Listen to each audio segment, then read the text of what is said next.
Jaringan dewasa merupakan jaringan yang terdiri atas sel-sel yang sudah berhenti membelah dan telah mengalami diferensiasi.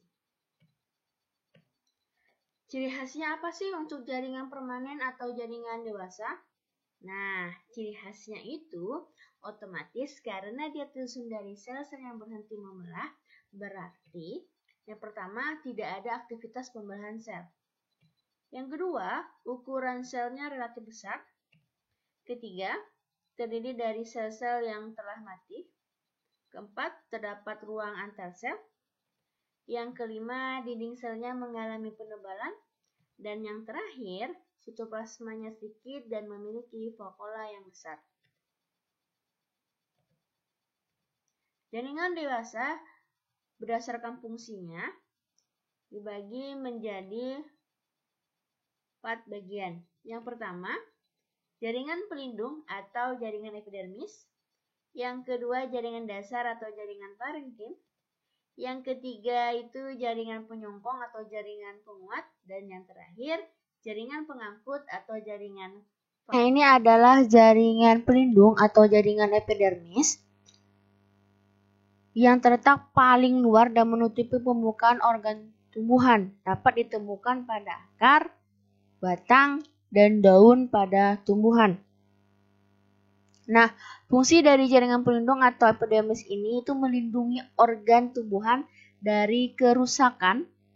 Yang kedua, perubahan suhu. Dan yang ketiga, hilangnya air melalui penguapan dan zat makanan serta dari jaringan pelindung atau jaringan epidermis ini memiliki ciri khas. Yang pertama, terdiri dari satu lapisan sel yang hidup. Yang kedua, sel-selnya tersusun rapat tanpa ruang antar sel. Yang ketiga, bentuk selnya bervariasi. Ada yang bulat, memanjang, dan ada yang heksagonal. Yang keempat, selnya ini memiliki banyak vakuola yang dapat menyimpan berbagai macam hasil sisa metabolisme. Yang kelima, sel-selnya hidup dan tidak berklorofil. Jika ada yang berklorofil, itu terdapat pada sel penjaga dari stomata. Stomata ini adalah derivat epidermis dari jaringan epidermis itu sendiri. Dan yang terakhir, dinding selnya mengandung lignit, kutikula, dan pektin. Nah, jaringan pelindung atau jaringan epidermis ini sebagian itu dapat berkembang dan bermodifikasi menjadi alat-alat tambahan lainnya yang biasanya kita sebut dengan derivat epidermis. Ada banyak derivat epidermis yang harus kita kenal. Yang pertama itu adalah stomata. Nah, stomata ini itu adalah celah atau lubang yang diapit oleh sepasang sel penjaga atau penutup. Fungsinya sebagai jalan masuk dan keluarnya karbon dioksida dan oksigen pada proses respirasi atau pernapasan maupun fotosintesis, serta jalur penguatan air atau transpirasi.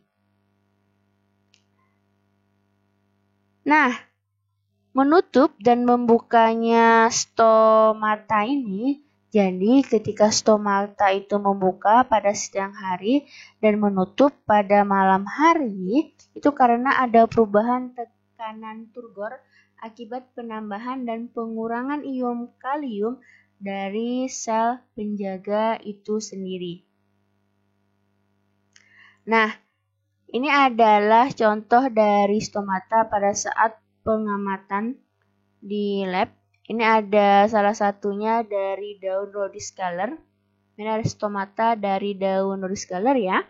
Yang ini adalah dinding selnya. Yang tepi-tepi ini ada dinding selnya. Ini dinding selnya. Yang ini adalah bagian dari sitoplasmanya. Nah, kebetulan ini adalah dari stomata dari daun rhodioscaler. Kebetulan sedang membuka pada siang hari. Selanjutnya ada trikoma. Nah, Trikoma ini itu membentuk struktur yang beragam seperti rambut, sisik, kelenjar ataupun tonjolan. Fungsi dari trikoma ini yang pertama itu mengurangi penguapan, yang kedua melindungi dari predator, dan ketiga itu membantu penyerbukan. Dan ini adalah salah satu pengamatan dari hasil praktikum. Yang ini adalah trikoma dari daun durio atau dari daun durian.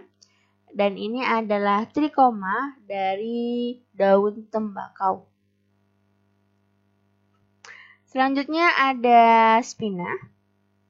Nah, spina ini adalah tonjolan pada epidermis batang yang terbentuk dari jaringan stele. Stele itu ada silinder pusat yang letaknya di bawah korteks. Salah satu contoh dari spina itu adalah duri dari batangnya bunga kertas atau bougainville. Dan yang kedua itu adalah spina dari bunga mawar. Selanjutnya itu adalah sel kipas. Nah, alat tambahan pada epidermis pada bagian daun atas. Ini bentuk selnya ini seperti kipas. Fungsinya itu menyimpan air dan mengurangi penguapan. Contohnya pada daun ya. Nah, rampang pada daun dan ini bentuk selnya seperti kipas. Selanjutnya itu ada sel kersik. Nah, adanya sel kersik ini itu menyebabkan tumbuhan pada batangnya itu menjadi keras. Salah satunya fungsinya itu untuk memperkuat batang. Ini dapat kita temukan pada tumbuhan tebu. Selanjutnya ini adalah filamen. Yang mana filamen ini tersusun dari sel-sel yang mati pada epidermis akar gantung atau akar udara pada tumbuhan epifit. Contohnya salah satunya itu pada tumbuhan anggrek. Fungsinya itu untuk menimbun air yang diperoleh untuk mengikat oksigen. Jadi, anggrek itu masih tetap hidup dengan memanfaatkan embun dan udara yang lembab. Walaupun hidupnya itu menempel pada batang pohon. Itu dia dari tumbuhan anggrek. Nah, selanjutnya ini adalah jaringan dasar atau jaringan parenkim yang memiliki ciri khas.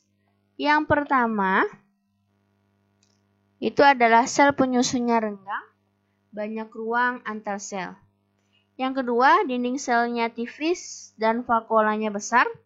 Dan yang ketiga, itu selnya membentuk polihedral atau segi banyak. Ini dia bentuk selnya polihedral membentuk segi yang banyak. Ini adalah dari jaringan dasar atau parenkim. Nah, jaringan parenkim juga disebut jaringan dasar ya, tadi di awal, karena ditemukan hampir di semua tanaman. Seperti akar, itu ada parenkim, ada di batang, daun, buah, bunga, dan biji. Selanjutnya, berdasarkan fungsinya, jaringan parenkim ini dibagi menjadi beberapa macam. Yang pertama itu adalah parenkim asimilasi, yaitu proses pembuatan zat makanan itu melalui proses fotosintesis. Yang kedua itu adalah parenkim air, itu untuk menyimpan air. Kita dapat temukan tumbuhan yang hidup itu di tempat yang kering atau tumbuhan xerofit atau tumbuhan epifit yang termasuk untuk menyimpan air. Selanjutnya itu ada parenkim penimbun, itu untuk menimbun cadangan makanan, itu berupa gula, tepung, lemak, maupun protein. Nah, parenkim penimbun ini dapat kita temukan pada akar, batang, umbi, dan biji. Selanjutnya itu ada parenkim pengakut, itu terdapat di berkas pembuluh yang pastinya itu di xilem dan flum. Dan yang terakhir itu adalah parenkim udara, itu untuk menyimpan udara. tumbuhan yang kita temukan itu ada di tanaman anggrek, batang teratai, batang talas atau keladi, maupun batang dari jaringan penguat atau jaringan penyokong. Nah, fungsinya ini untuk memperkokoh dari tubuh tumbuhan. Nah, berdasarkan bentuk dan sifatnya, jaringan penguat atau penyokong itu dibagi menjadi dua bagian. Yang pertama, itu adalah jaringan korenkim, dan yang kedua itu adalah jaringan sklerenkim.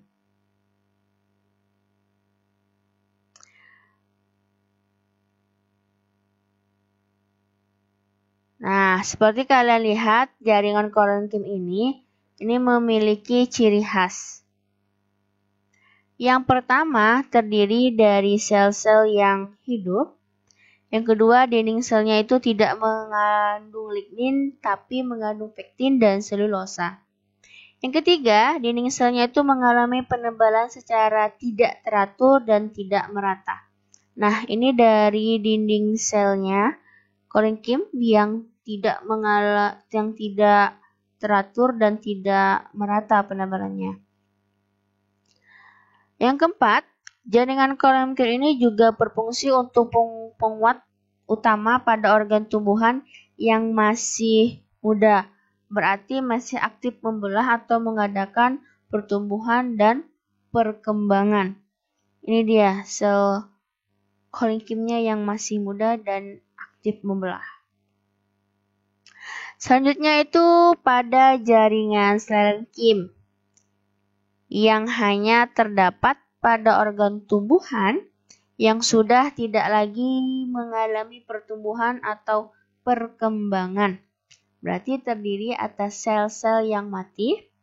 Yang kedua, penebalan dinding selnya itu secara merata dan teratur. Dan yang ketiga, dinding selnya itu tersusun dari lignin. Ini dia, penebalan dinding selnya itu secara merata dan teratur.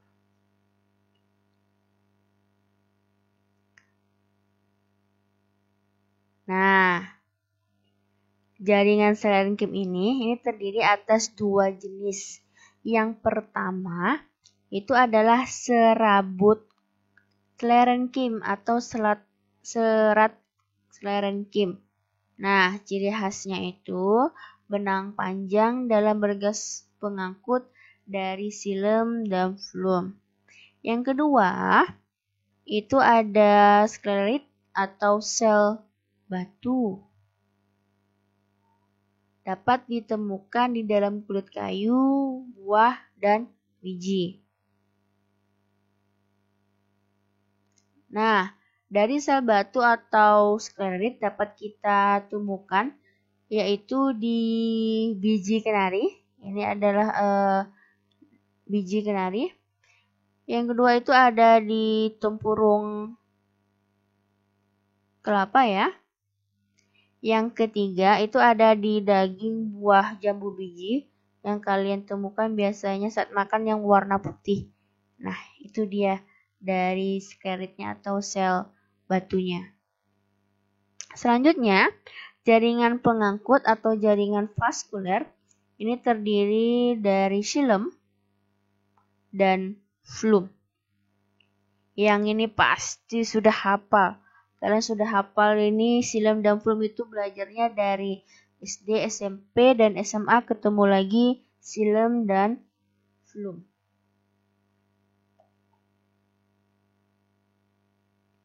Nah, yang pertama ini adalah xilem. Yang pasti ini fungsi dari xilem itu jangan sampai dilupakan. Ini untuk mengangkut air dan garam mineral dari akar ke daun. Nah, di dalam xilem ini terdapat beberapa komponen. Yang pertama itu ada namanya unsur trakeal. Itu merupakan sel yang berbentuk memanjang, tidak mengandung protoplasma, dinding selnya berlignin dan mempunyai berbagai macam noktah. Nah, Unsur trakea ini itu terdiri dari namanya trakea dan trakeit. Nah, yang mana trakeit ini merupakan sel panjang, ya.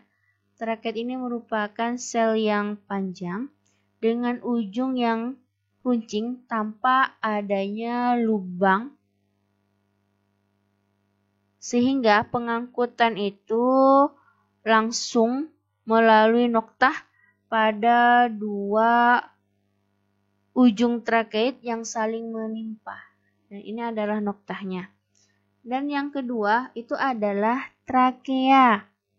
Trakea ini tersusun atas sel yang memanjang.